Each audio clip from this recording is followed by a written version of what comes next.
So good morning to everyone. And today's topic is acidophilus milk. So देखो acidophilus milk शुरू करने के पहले you should have some basic ideas about the probiotic because these all जो भी तुम्हारा fermented जो मिल्क प्रोडक्ट्स है जैसे कि तुम्हारा जब जब तुम योगर्ट से ही इवन जब शुरुआत किए तभी से तुम्हारा जो एसिडो ये तुम्हारा प्रोबायोटिक का कॉन्सेप्ट जो है वो स्टार्ट हो जाता है बिकॉज दीज ऑल जो प्रोडक्ट्स है तुम्हारा ये तुम्हारा योगर्ट है या तुम्हारा कर्ड है या एसिडोफिलस मिल्क है या बल्गेरियन मिल्क है या कल्चर्ड बटर मिल्क है ये सारे जो है वो तुम्हारे जो प्रोडक्ट्स हैं वो प्रोबायोटिक प्रोडक्ट्स हैं एंड प्रोबायोटिक सभी you all know that what is probiotic means some जो बायोटिक कुछ जो माइक्रो ऑर्गेनिज्म जिनका कि हमारे हेल्थ पे जो हमारा जो जो इंटेस्टाइन है या जो जिसको कि हम लोग गैस्ट्रो इंटेस्टिनल ट्रैक्ट कहते हैं उस पे उसका कुछ बेनिफिशियल इफेक्ट होता है.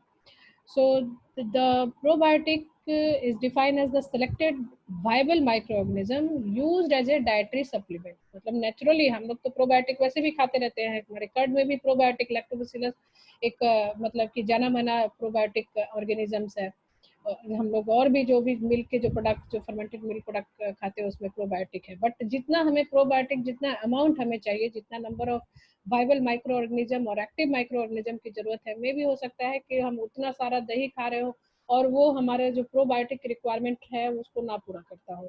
तो अगर उस केस में फिर हम लोग क्या करते हैं कि उसको एक डाइटरी सप्लीमेंट में लेते हैं. उसको एक फॉर्म हम लोग ड्रिंक के रूप में लेते हैं. वो ऐसा ड्रिंक जिसमें कि एक डिजायरेबल माइक्रो ऑर्गेनिज्म जैसे 10⁹ हमारा माइक्रो ऑर्गेनिजम्स होना चाहिए. उतना माइक्रो ऑर्गेनिजम्स उस एक छोटे से अगर 1 ml या 100 ml का ही हम अगर कोई ड्रिंक लेते हैं तो उसमें उतना हमारा micro organism viable micro organism होना चाहिए.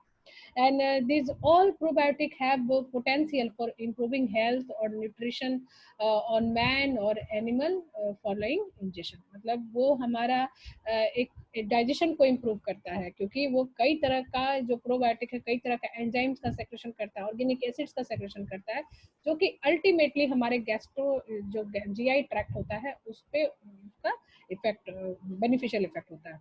और ये दो तरफ से काम करता है. एक तो ये डायरेक्टली क्या करता है कि बहुत सारे ऑर्गेनिक एसिड्स का प्रोडक्शन करता है. से फॉर एग्जांपल अगर हम लोग लैक्टोबैसिलस की बात करें तो लैक्टिक एसिड का सेक्रेशन करता है. एंड ये लैक्टिक एसिड जो है वो जो भी तुम्हारा जो इन्वायरमेंट है जो स्टोमक का या इंटेस्टाइन का जो इन्वायरमेंट है उसमें एसिडिटी ऐड करता है जिसके कारण जो भी हमारा फूड है वो इजिली डाइजेस्ट हो सकता है.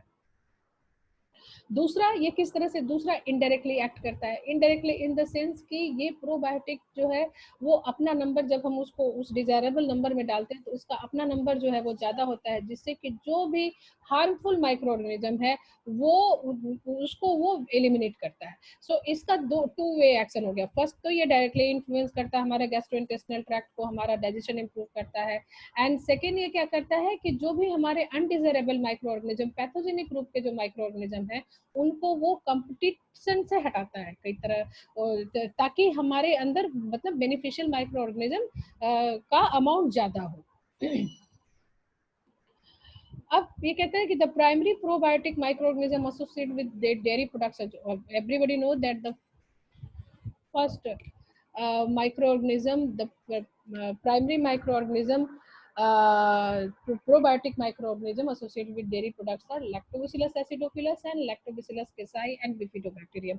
ये इसके अलावा भी कई तरह के बैक्टीरिया होते हैं बट दीज आर द मतलब मोस्ट फ्रिक्वेंटली इनको हम लोग यूज कर सकते हैं. जैसे लैक्टोबैसिलस एसिडोफिलस है तो तुम्हारे घर घर में ये उपलब्ध होता है. लैक्टोबैसिलस केसाई एंड द अनदर जो ग्रुप है वो है बिफिडोबैक्टीरिया. और इन्हीं बिफिडोबैक्टीरिया एंड लैक्टोबैसिलस को इनोकुलेट करके कई तरह के प्रोबायोटिक प्रोडक्ट्स बनाए जाते हैं.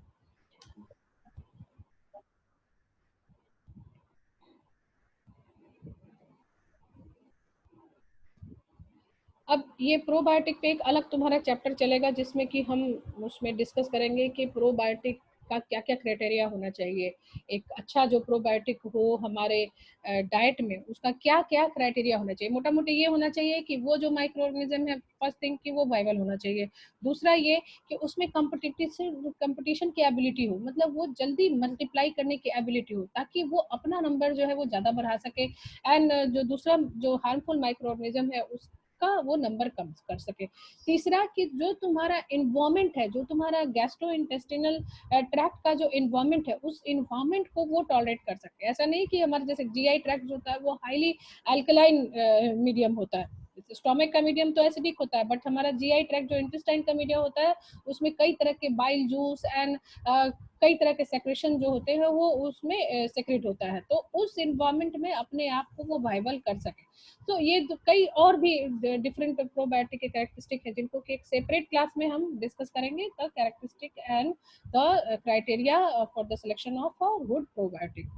सो जो बहुत सारा डेफिनेशन दिया गया प्रोबायोटिक का, बट जो वेल जो नोन है या जिसको कि एक्सेप्ट किया गया, that definition was from WHO and FAO in the year 2002. So probiotic is defined as the live microorganisms which when administered in adequate amount confer a health benefit on the host. इसका सीधा साधा एक definition अगर probiotic का है तो तुम ये लिख सकते हो, according to WHO and FAO, सबने मतलब कई साइंटिस्ट ने इसमें डेफिनेशन दिया, बट हम लोग WHO एंड FAO को ही फॉलो करेंगे कि दैट लाइव माइक्रो ऑर्गेनिज्म जब हम उनको अपने एक एडेक्वेट अमाउंट में हम उसको एडमिनिस्टर्ड करेंगे तो वो हमारे जो जो भी होस्ट उसको ले रहा है उसको वो बेनिफिट करेगा।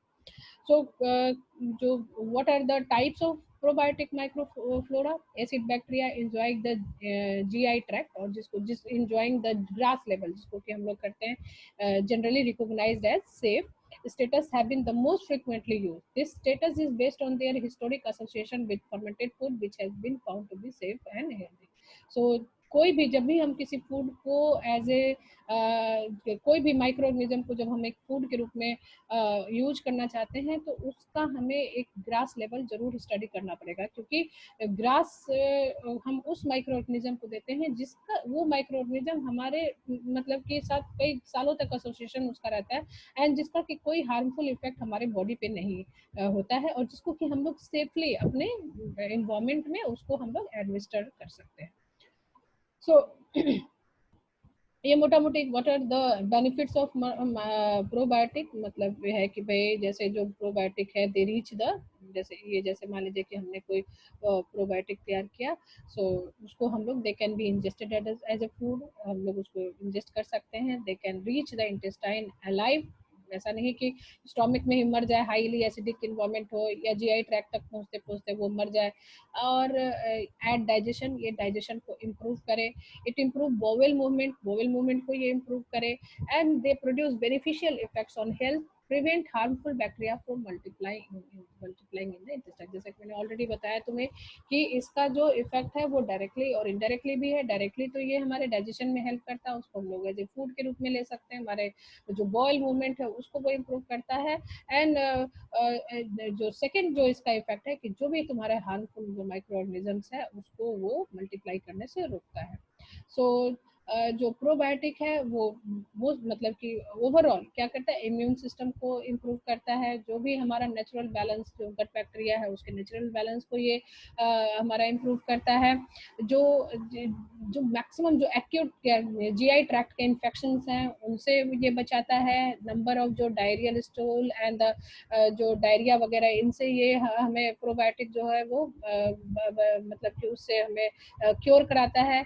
उसके बाद जो भी हमारे एंटीबायोटिक एसोसिएटेड डायरिया है उनसे भी इम्प्रूव कराता है। तुमने देखा होगा कि जब भी हम लोग एंटीबायोटिक खाते हैं, आजकल जब भी कोई डॉक्टर हमें एंटीबायोटिक एडमिनिस्टर करता है, एंटीबायोटिक हमें रेकमेंड करता है, उसके साथ साथ प्रोबायोटिक भी देता है, क्योंकि एंटीबायोटिक जो होता है वो जितने भी हमारे अंदर जो यूजफुल बैक्टीरिया भी हैं उनको भी वो किल कर देता है। तो क्या होता है कि हमें बहुत ज्यादा वीकनेस हो जाती है, क्योंकि हमारे अंदर जो बेनिफिशियल माइक्रो ऑर्गेनिज्म है उसका नंबर कम हो जाता है। उस केस में क्या करता है, एंटीबायोटिक के साथ साथ कुछ प्रोबायोटिक भी डॉक्टर जो है वो एडमिनिस्टर करता है, जैसे बिफिडोबैक्टीरियम का कैप्सूल दे देता है या लैक्टोबैसिलस का कैप्सूल दे देता है या कोई सस्पेंशन दे देता है, जिससे कि हमारा जो अंदर का नेचुरल जो प्रोबायोटिक है वो बैलेंस रहे। So now come to the acidophilus milk. और भी कई प्रोडक्ट है जिनको कि वन बाय वन तुम लोग डिटेल में पढ़ोगे, और उसमें जो हमारा फर्स्ट टर्म जो डिस्कस करने जा रहे हैं वो एसिडोफिलस मिल्क है। इसके अलावा भी कई बल्गेरियन मिल्क पढ़ोगे तुम लोग, बटर मिल्क पढ़ोगे, इन सबको वन बाय वन पढ़ेंगे। ये they all come in to the category of probiotic. So milk is what? Acidophilus milk is a sour product that had been allowed to ferment under conditions that favor the growth and development of a large number of Lactobacillus acidophilus organisms.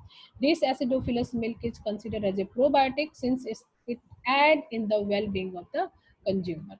सो ये acidophilus जैसे नाम से ही जाहिर है कि भाई वो मतलब कि ऐसा मिल्क जिसमें कि कुछ एसिडिटी डेवलप किया हुआ हो, और इसमें कुछ भी नहीं है। मिल्क में हम जो लैक्टोबैसिलस एसिडोफिलस है उस माइक्रो ऑर्गेनिज्म को हम ग्रो कराते हैं। एंड ये जो लैक्टोबैसिलस एसिडोफिलस मिल्क है उसको हम लोग इसलिए उसको करते हैं because this acidophilus group is considered as a probiotic, and ये कंज्यूमर्स के वेलबींग में ऐड करेगा। And this acidophilus milk differ from Indian dahi or curd in body texture, consistency, flavor, chemical composition, and antibacterial activity. Obviously, they have more antibacterial activity, but this is somewhat fluid in nature as compared to the curd or dahi. So उसका flavour भी उसमें कुछ अच्छा flavour होगा क्योंकि तुमने acidophilus milk डाला हुआ है, कुछ फ्लेवर डेवलपमेंट तुमने कराया हुआ है, chemical composition will be different.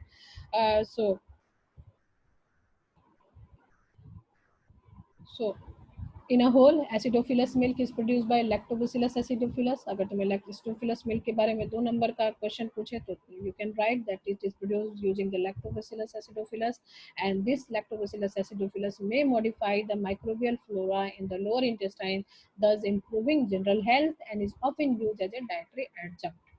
Many microorganisms in fermented dairy product stabilizes the boil movement flora, and some appear to have the antimicrobial property, है ना, कुछ में एंटीमाइक्रोबियल प्रॉपर्टी भी होती है। एंड बहुत सारे रिसर्च किए गए और इसमें इस रिसर्च में ये पाया गया कि that acidophilus milk minimises lactose intolerance. Obviously जो इसमें लैक्टोबैसिलस एसिडोफिलस मिल्क है तो that lactose will be converted into lactic acid, and it has been found that this acidophilus milk improve the serum cholesterol level and exhibiting the anti-cancerous activity. These all are the part of research work. Many scientists have done lot of research work on this aspect. So several lactobacillus have anti-tumor compound. ये भी पाया गया कि कुछ जो lactobacilli है उनमें anti-tumorous compound होता है, and such findings suggest that diet including lactic acid bacteria, especially L. acidophilus, may contribute to the control of the colon cancer. These all will be the part of science, of the research. Various scientists have researches these things that colon cancer and serum cholesterol level and antibacterial and anti-tumorous का activity जो है बहुत तरह के scientists ने अपने finding में ये बताया है. So these are the steps of manufacturing of acidophilus milk.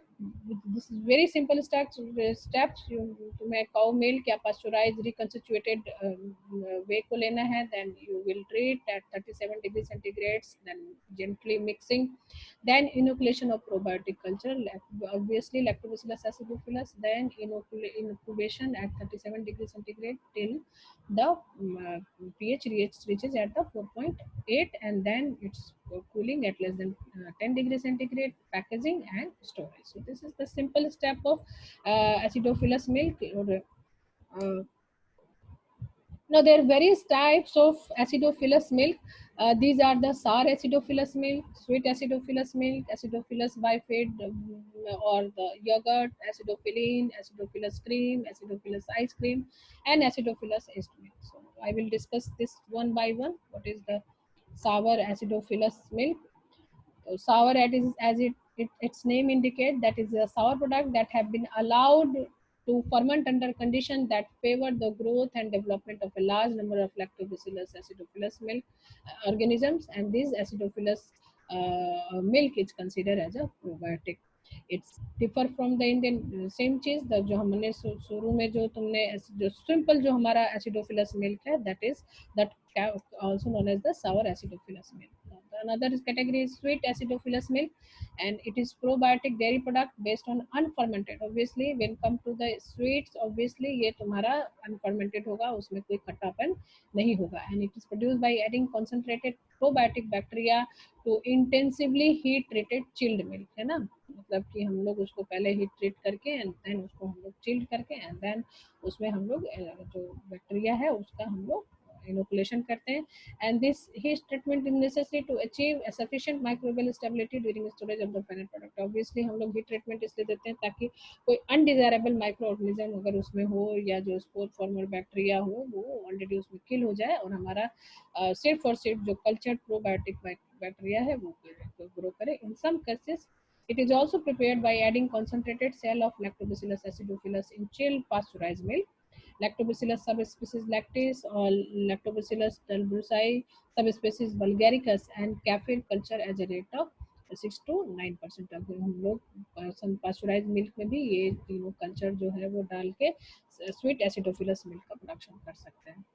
Now the another category is acidophilus cream, and this product has been originated from the Czechoslovakia, and this is obtained from cream of cow milk. The culture involved in this process is Lactobacillus acidophilus, and the process involved cream with 40 to 45%, which is homogenized, pasteurized, and added with the sugar syrup and inoculated with the culture of Lactobacillus acidophilus.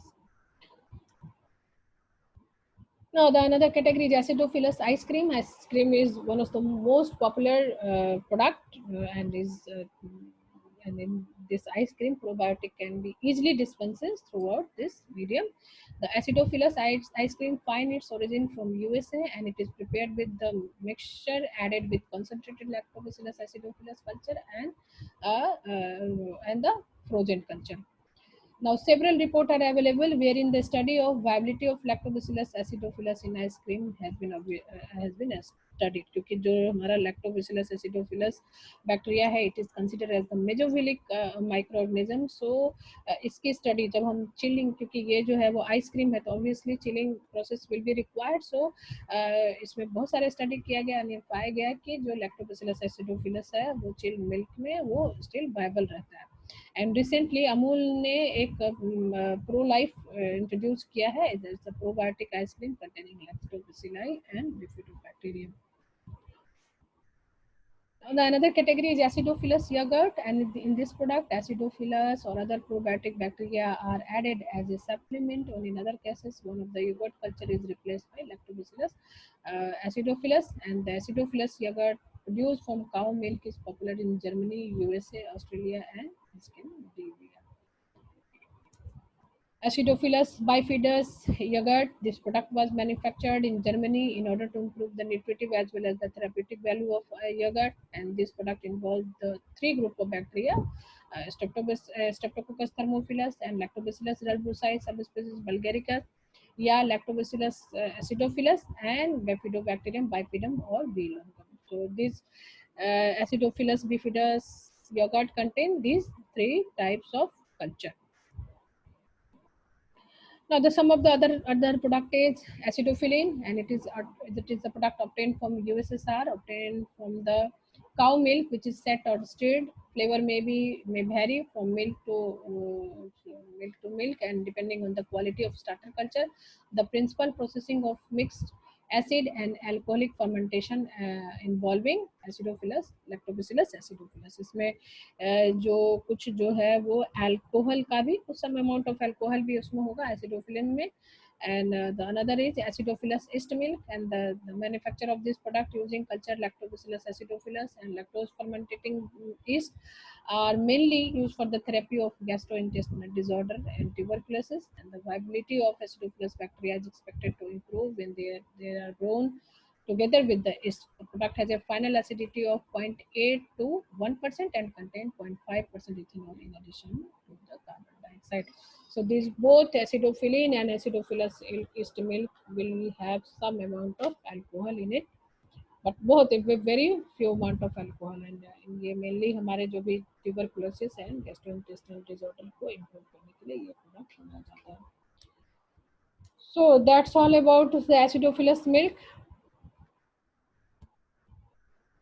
और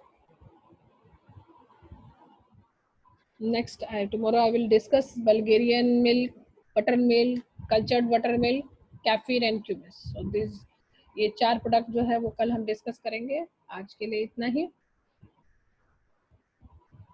So अब इसमें कोई question है किसी का तो पूछो.